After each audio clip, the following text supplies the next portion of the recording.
장두시 치매 예방 전도사입니다. 이번 시간에는 베트남에 대해서 이야기를 해볼까 합니다. 제목이 대미 경협, 경제협력으로 탄력을 받는 베트남 경제. 내용을 한번 담아보겠습니다. 베트남은 지난해 2022년 국내 총생산 GDP 성장률 8%를 달성했다. 코로나19 대유행으로부터 벗어났다는 뜻이다. 올해 상반기에는 주요 시장에서 수출이 급격히 줄며 경제성장 동력이 약화됐다. 다행히 베트남의 올 3분기 GDP 성장률은 전년 동기 대비 5.3%를 기록했다. 2분기에는 4.1%였다. GDP 성장을 뒷받침한 큰 힘은 서비스 부문의 강력한 성장이었다. 올해 1월에서 9월 서비스 부문은 전년 동기 대비해서 6.3%나 증가를 했다. 특히 9월까지 애국 관광객의 수가 890만 명을 기록했다. 같은 기간 소매 판매와 서비스 소비 매출은 9.7%가 늘었다. 산업 생산은 1월에서 8월까지 전년 동기 대비해서 0.4% 감소했으나 9월에는 반등해 5.1%나 또 증가했다. 단기적으로 베트남의 제조 수출 부분은 미국과 유럽연합의 경제 성장 둔화 때문에 여전히 상당한 어려움에 처해 있다.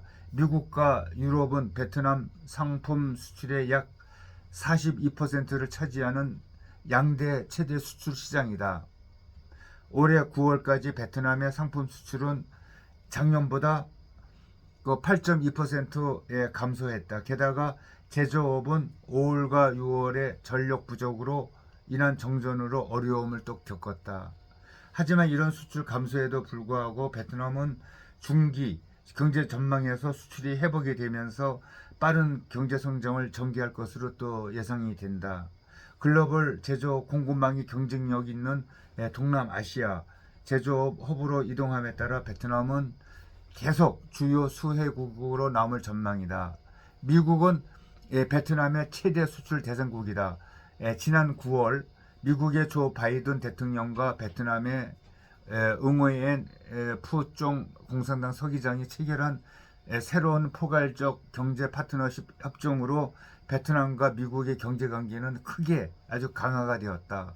바이든 대통령 방문 중 체결된 새로운 양국 간 반도체 공급망 협력 양해각서에 따르면 미국은 베트남과 협력하여 베트남의 반도체 생태계 인력 및 기반시설 역량을 최대한 확대하여 미국 산업을 지원할 것이다. 또한 주요 광물 공급망을 확보하기 위한 양해각서도 체결이 되었다. 이 양해각서에는 베트남의 히토루 산업 개발을 돕기 위한 기술 협력이 포함이 됐다. 베트남은 앞으로 향후 10년 동안 강력한 경제 성장이 예상이 된다. 베트남의 총 GDP는 2022년 4,100억 달러에서 2025년에는 5천억 달러로 또 그리고 2030년에는 7,500억 달러로 증가할 것으로 예상하고 있다. 이는 베트남의 1인당 GDP가 2022년 4,150만 달러에서 2025년에는 5천 달러로 2030년에는 7,300달러로 매우 빠른 속도로 성장할 것임을 또 의미한다. 이로 인해 베트남의 국내 소비 시장 규모가 크게 확대될 것으로 또 기대가 되고 베트남은 섬유나 전자 같은 기존 부문에서 자동차 또 석유화학 같은 신규 부분까지 저비용 제조국 역할이 또 강화가 될 것이다. 네, 이 이야기는 또 아시아 태평양 수석 이코노미스트에도 게재된 그 내용입니다. 잘 봤습니다.